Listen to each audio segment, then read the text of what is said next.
त्यापासून शेतकऱ्याचा वाली कोणीच नाही हो. बरोबर. आज जवळपास आपल्या यवतमाळ जिल्ह्यात किती आत्महत्या झाल्या? सगळ्यात 178 झाल्या ना. यवतमाळ जिल्ह्यात 576 तर विदर्भात झाल्या समजा. आणि लोक म्हणते की आत्महत्या विनाकारण करतो. मी एक शेतकरी आहे, मी आता वय झालं माझं, शेती करत नाही, पुरं करते, काही पुरत नाही भाऊ. शेतीला मालाला भाव पाहिजे, शेतीच्या मालाला भाव पाहिजे. हे काय हो, हे काय देऊन राहिले? त्याच्यासाठी लढाई आहे ना. लोक पीएम किसान योजना राहते, बाहेर येत नाही. काय लोकांना यायला नाही पाहिजे बाहेर. स्वातंत्र्यापासून शेतकऱ्याचा वाली कोणीच नाही.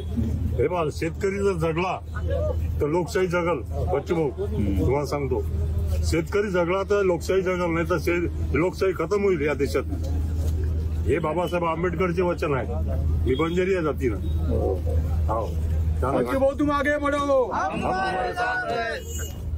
आता सगळ्या जातीपाती धर्मातल्या पार्टीतल्या लोकांना एकत्र आले पाहिजे. हो ना, यायला पाहिजे. 14 तारखेला पक्षाचं काय शेतकऱ्याची अवलाद सगळेच आहे ना. तुम्ही आम्ही हे आमदार खासदार झाले तर का शेतकऱ्याचे पोरं नाहीत का? बरोबर आहे. मग हे ना, शेतकऱ्यासाठी काहीतरी प्रश्न उपस्थित केला पाहिजे.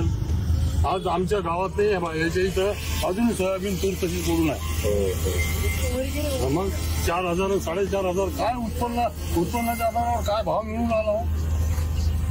खर्च किती होऊन आला शेतकऱ्याचा? जिंकलंच नाही ना, तसेच पडून आहे शेतकऱ्याचे.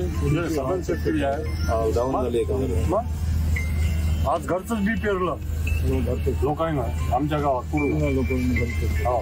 काय करणार? नियोजन असतं शेतकऱ्यासाठी.